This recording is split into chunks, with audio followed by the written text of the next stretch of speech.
When Ethan stood at the altar, staring into Isabella's eyes, everyone in the church believed they were watching a love story blessed by heaven. Their hands trembled as they exchanged rings, tears of joy glistening in Isabella's eyes. But what no one saw that day was the silent storm raging inside Ethan's heart, a storm that would one day destroy them both.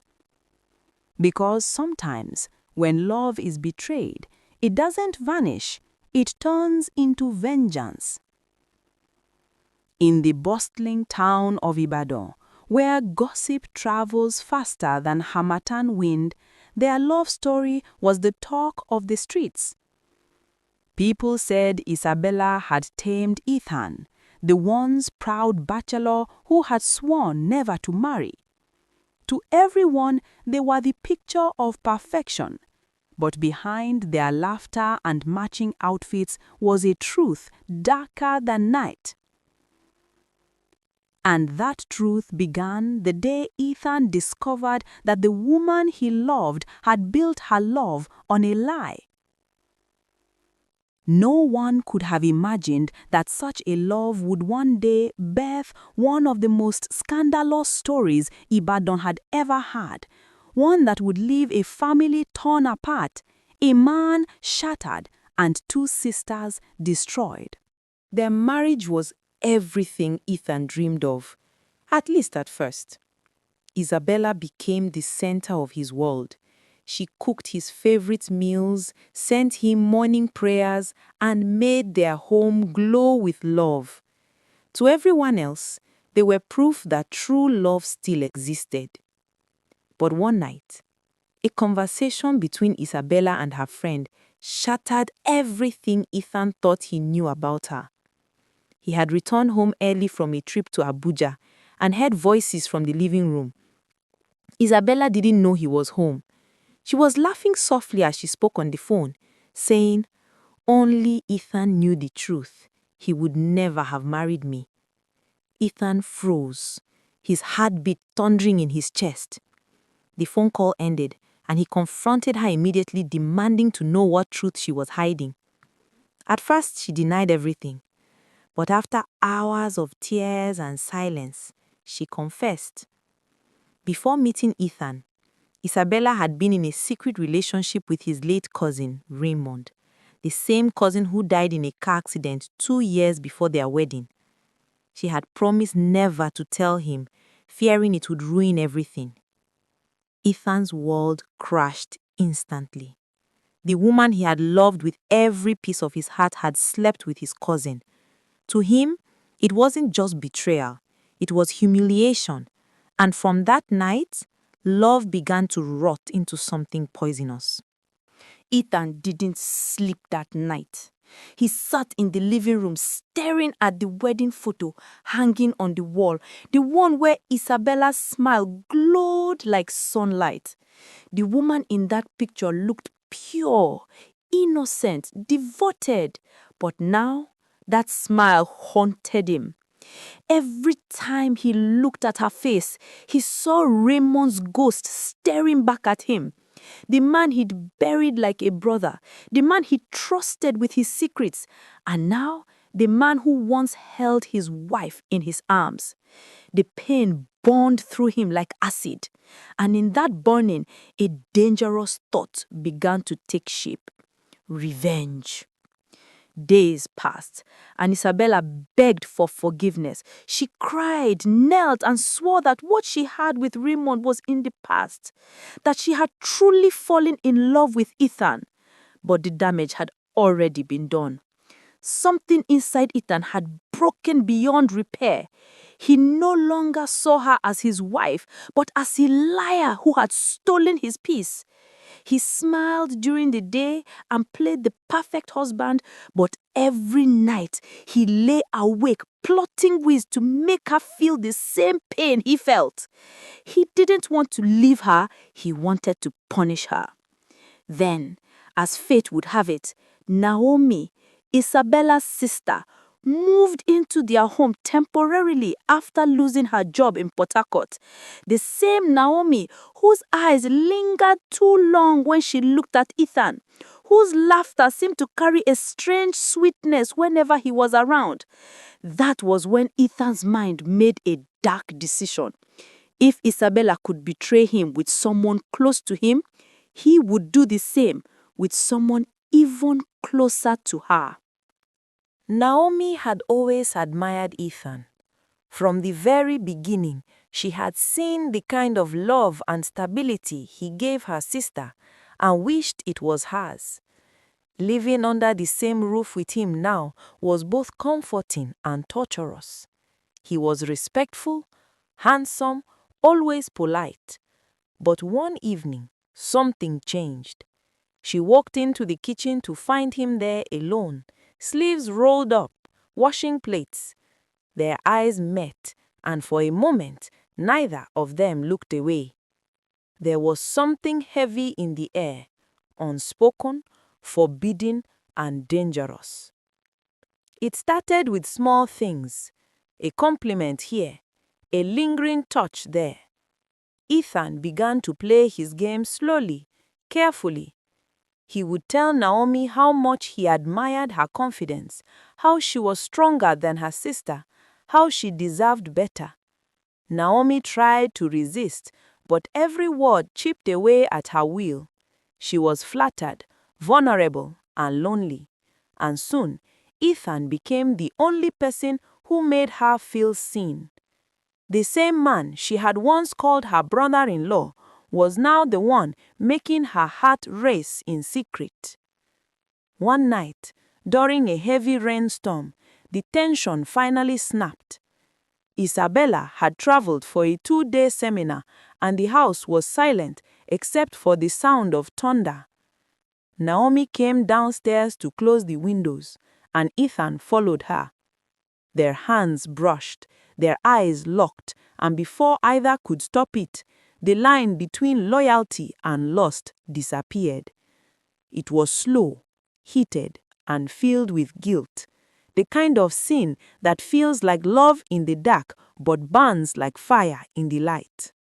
When Isabella returned home, she noticed something had changed. Naomi suddenly avoided her eyes, and Ethan became strangely distant, yet overly polite. The air in the house was thick with something she couldn't name, something that made her chest tighten every time she walked into a room.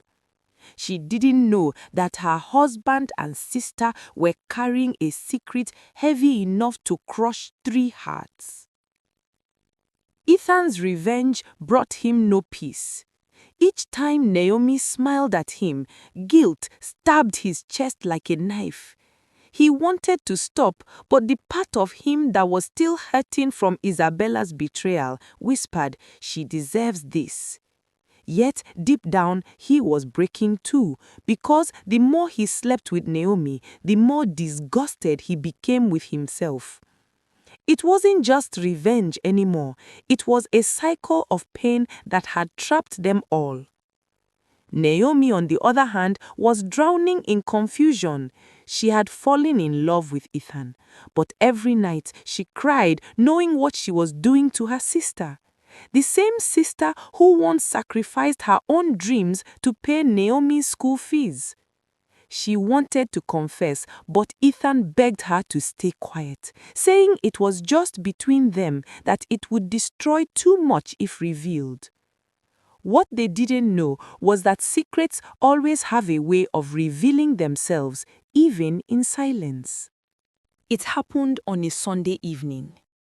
Isabella was in the bedroom folding laundry when she found Naomi's gold earring under their bed, a piece she had seen Naomi wear just 2 nights before.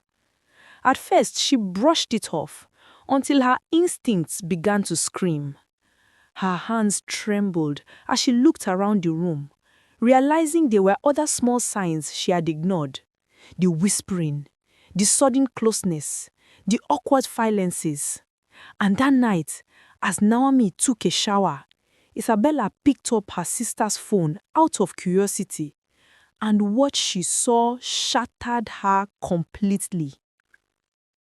There were messages, long, intimate messages between Naomi and Ethan, some filled with passion, others with guilt. But the one that broke her heart the most was from Ethan. "You were right, Naomi. Sleeping with you finally made me feel alive again." Isabella dropped the phone, her vision blurred with tears. She ran to the bathroom door, banging and screaming her sister's name. Naomi froze. Her heart stopped. The truth had finally escaped.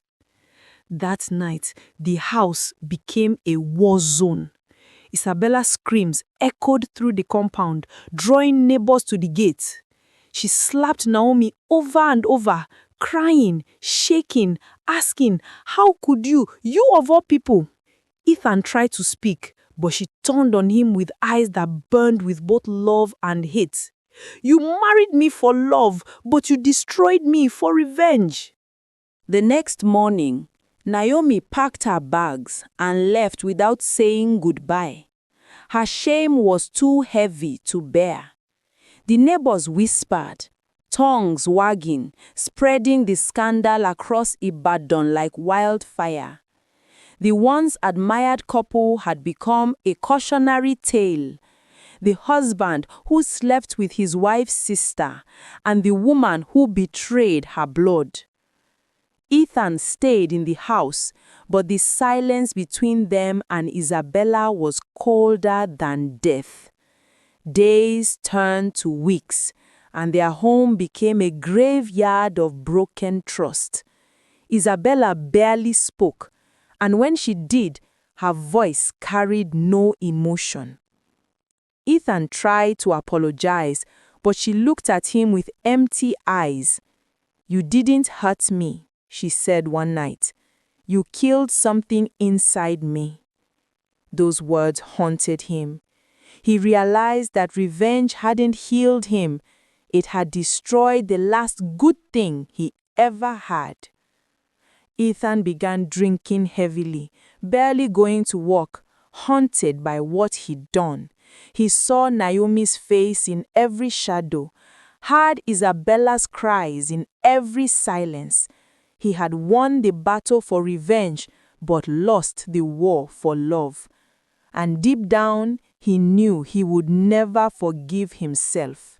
Years later, people still talked about the story of Ethan, Isabella, and Naomi. The love triangle that burnt too bright and ended in ashes. Some called it karma, others called it fate. But those who truly understood knew it was a warning, a story about how love can twist into hatred when forgiveness is replaced by vengeance. Ethan grew old alone, haunted by the echoes of the two sisters he had lost. Isabella, somewhere far away, rebuilt her life quietly, but the scars on her heart never fully faded. And Naomi lived with guilt until her last breath, wishing she had chosen her sister's love over her desires. In the end, everyone lost. The moral lesson of this story is, when love is wounded, don't heal it with revenge, because vengeance doesn't end the pain, it only multiplies it.